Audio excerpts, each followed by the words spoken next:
Hello बच्चों। बेटा एक बार जो है फिर से रिवीजन करने जा रहे हैं फर्स्ट चैप्टर की रियल नंबर्स। ठीक है। तो एक बार फिर कुछ बच्चे हमारे साथ जुड़े थे, कुछ नहीं जुड़े थे। ये मेरी मजबूरी बन गई है कि मुझे दोबारा शुरू से करवाना पड़ रहा है। और लेकिन जिन्होंने किया हुआ है ऑलरेडी, बेटा अच्छे से इसको एक तो फिर नोटबुक पे ऊपर करना है और नीट एंड क्लीन की पॉइंट्स लिख कर, जैसे पहले हम कॉपी बनाते थे वैसे ही बनानी है। आपके की पॉइंट सारे पहले एक या दो पेजों के ऊपर आने चाहिए। तो फर्स्ट चैप्टर बेटा रियल नंबर्स। रियल नंबर्स से पहले बेटा आप लोगों को बेसिक डेफिनेशन क्लियर होना बहुत ज़रूरी है। मैंने कुछ डेफिनेशन नहीं लिखी हैं यहाँ पर, जैसे नेचुरल नंबर। नेचुरल नंबर पता सभी को कि जितने भी काउंटिंग नंबर होते हैं उनको हम नेचुरल नंबर बोलते हैं। होल नंबर क्या है, इंटीजर्स क्या हैं। मैं यहाँ चल रहा हूँ रैशनल नंबर से, कि all the numbers of the form P by Q. बेटा जितने भी नंबर है जो पी वाई क्यू की फॉर्म में होते हैं, where P and Q are integers and Q is not equal to zero. P and Q क्या हमारे पास इंटीजर्स हैं और क्यू क्या है, जीरो के बराबर नहीं होता है, आर कॉल्ड रैशनल नंबर। और जो दूसरी इसकी डेफिनेशन है वो है any number whose decimal expression is terminating. बेटा जब भी हम किसी दो नंबर, अगर हम नंबर को डिवाइड करें, अगर उसकी डेसिमल एक्सपेंशन जो है टर्मिनेटिंग आ जाती है और रिपीटिंग आ जाए, टर्मिनेटिंग और रिपीटिंग, तो भी नंबर क्या होता है हमारे पास, रैशनल होता है। ये ध्यान रखना आप लोगों ने। टर्मिनेटिंग और क्या आ जाए, रिपीटिंग। जैसे 1/3, 1/3 को अगर हम डिवाइड करते हैं, जैसे 1/3 को डिवाइड करेंगे तो आपको पता क्या आएगा, 0.333 आएगा आपका। तो ये आपका क्या हो गया, टर्मिनेट नॉन टर्मिनेटिंग है, वट क्या है, रिपीटिंग है। तो इसको भी हम क्या बोलते हैं, रैशनल नंबर बोलते हैं। अगली डेफिनेशन है हमारे पास इरेशनल नंबर। देखो अगर जनरल वे में जाएं तो किसी भी नंबर को अगर हम पी वाई क्यू की फॉर्म में नहीं लिख पाएंगे तो वो क्या बन जाता है, हमारे पास इरेशनल नंबर बन जाता है। और जो इसकी बेसिक डेफिनेशन है, rational number whose decimal expansion is neither terminate, या तो टर्मिनेट नहीं करती है, nor could be expressed as recurring decimal, और ना ही तो वो बेटा टर्मिनेट करेगी और उसकी डेसिमल एक्सपेंशन जो है वो रिपीट भी नहीं करेगी। जैसे मैंने अभी एग्जांपल दी थी आपको, 1.3, 1/3 को 0.33 लिखा था। ठीक है, तो इसको हम बोलते हैं इरेशनल नंबर। उसके बाद बेटा हमारे पास आता है, अब हमारा मेन आ गया रियल नंबर। रियल नंबर क्या है, set of rational and irrational number. Rational और इरेशनल नंबर का जो सेट है उसको क्या बोलते हैं, हम रियल नंबर बोलते हैं। इनके सारे नंबर जो हैं, जितने भी नंबर्स हैं, सारे कौन से नंबर हैं हमारे पास, रियल नंबर्स हैं। उसके बाद होता है प्राइम नंबर। ये 6 की डेफिनेशन आप लोगों को पता है।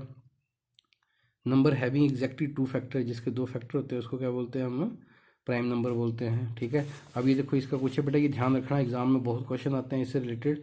स्मॉलेस्ट प्राइम नंबर कौन सा, 2 है। और बेटा 2 एक ही इवन प्राइम नंबर है, बाकी सारे प्राइम नंबर क्या हैं, ओड हैं। ये मैंने लिख दिया, smallest prime number is 2, there is only one even prime number that is 2, and all the other prime numbers are odd. और बाकी जितने भी प्राइम नंबर है वो सारे के सारे क्या हैं, ओड हैं।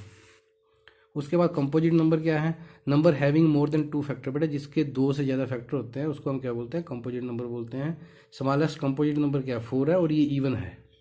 ठीक है, केवल एग्जाम में क्वेश्चन आता है कि small what is smallest composite number, तो 4 है। केवल बोल लेता है कि what is right on even smallest composite number, तो वो भी आंसर क्या आएगा आपका, 4 आएगा। ओड जो हमारा 9 है। अगर स्मॉलेस्ट 2 डिजिट की बात करें तो वो 10 बन जाता है, और स्मॉलेस्ट ओड कंपोजिट नंबर क्या बनता है, 15 बनता है। स्मॉलेस्ट और 2 डिजिट की बात हो रही है, 2 डिजिट की, ध्यान रखना आप लोगों ने। और उसके बाद है हमारे पास को प्राइम। को प्राइम नंबर क्या होते हैं, if the common divisor of the 2 number is 1। बेटा अगर दो नंबर्स को सिर्फ 1 ही डिवाइड कर रहा है, या हम ये बोल दें कि दो नंबर का HCF जो है 1 आता है, तो उसको क्या बोलते हैं हम, कंपोजिट को प्राइम नंबर बोलते हैं। इनके 1 के अलावा वो किसी और नंबर के साथ डिवाइड नहीं होते हैं, कॉमन दोनों का। जैसे 2 और 3, 4 और 9 की बात कर लें, 4 और 9, तो 4 और 9 दोनों का कॉमन डिवाइजर क्या है, 1 है। ठीक है, ये HCF क्या है इनका, 1 है। ये स्ट्रक्चर है बेटा, ये स्ट्रक्चर बना हुआ है कि real number system, real number आ गया सबसे, इनके जो जितने भी नंबर्स हैं सारे रियल नंबर्स। मैंने बोला था रियल नंबर की अभी डेफिनेशन की हमने, बोला रैशनल नंबर और इरेशनल नंबर, इनको क्या बोलते हैं, रियल नंबर बोलते हैं। तो ये आ गया, ब्रांच बन गई, एक रैशनल की, दूसरी इरेशनल की। इरेशनल क्लोज हो गया। रैशनल नंबर कौन से होते हैं, इंटीजर। जितने भी इंटीजर होते हैं सभी को हम क्या लिख सकते हैं, रैशनल नंबर लिख सकते हैं। 1 मतलब 1/1 या 2/1 -1/2, fraction of the type P/Q, where P and Q equal to 1, को प्राइम है। P/Q जैसे 2/3 आपके होती है फॉर्म।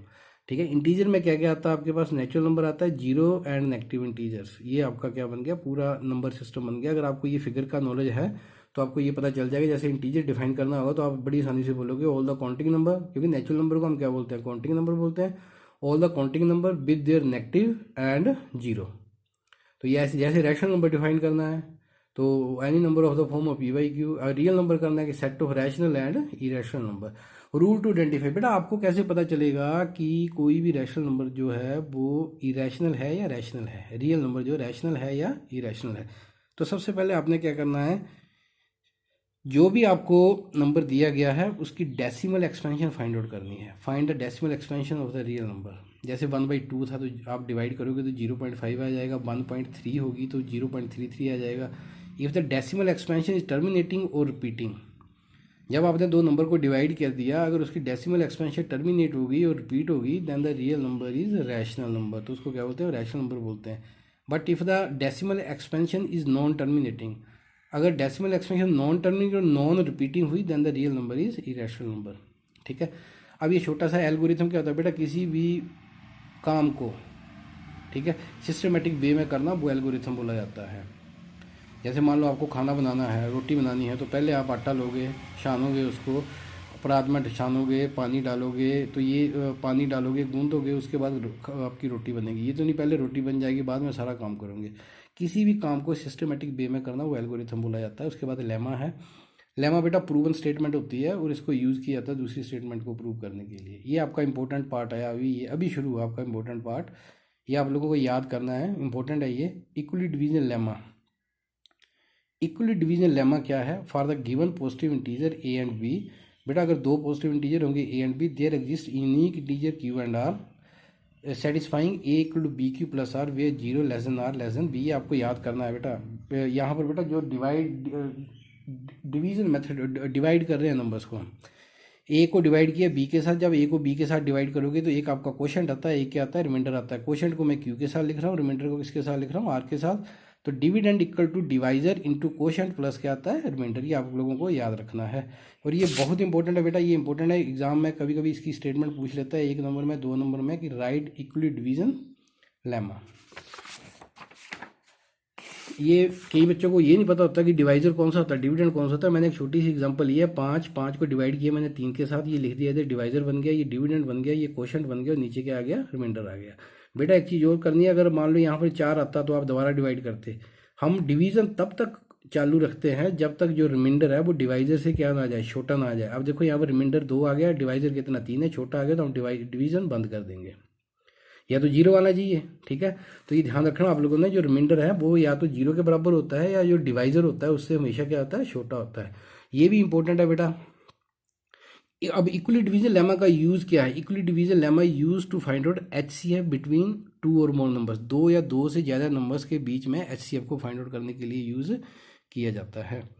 इक्वली डिवीजन एल्गोरिथम क्या है, to find HCF A and B. बेटा ये एल्गोरिथम ये भी कभी कभी 1-2 नंबर में स्टेटमेंट आ जाती है। To find HCF A and B, A is greater than B, A जो है बड़ा है किससे, बी से। Take greater number A as dividend, जो बड़ा नंबर हो उसको डिविडेंड लेना और दूसरे को क्या लेना आप लोगों ने, डिवाइजर लेना है। उसके बाद इक्वली डिवीजन लेमा अप्लाई करना है। ठीक है, जैसे डिवाइड करें, find number Q and R such that A equal to B Q plus R 0 less than R less than B. ठीक है, इफ़ आर इक्वल टू 0, अगर आपका रिमाइंडर 0 आता है तो HCF हो फिर ए एंड बी, क्योंकि ए और बी थे। बेटा जो डिवाइजर होता है वो HCF होता है। ठीक है, तो ये अगर आर 0 आ जाए तो यहाँ पर ए और बी क्या था, डिवाइजर था, इसका मतलब बी क्या आ जाएगा आपका, HCF आ जाएगा। If R is not equal to 0, अगर आर 0 नहीं है then take R as A, जो रिमाइंडर होगा उसको डिवाइजर बना दोगे और जो फर्स्ट स्टेप का डिवाइजर होगा उसको डिविडेंड बना दोगे। यही किया, आर को क्या बना दिया उसने, डिवाइजर बना दिया, और बी को क्या बना दिया, डिविडेंड बना दिया। रिपीट द स्टेप 1 को दोबारा रिपीट करना, वही डिवाइड करना है टिल द रिमाइंडर इज 0, जब तक रिमाइंडर 0 नहीं आता है। The divisor of the last step is required HCF, जो लास्ट स्टेप का आपका डिवाइजर होगा वही आपका क्या होगा, HCF होगा। ठीक है, तो ये ध्यान रखना इंपॉर्टेंट है एग्जामिनेशन पॉइंट ऑफ व्यू से।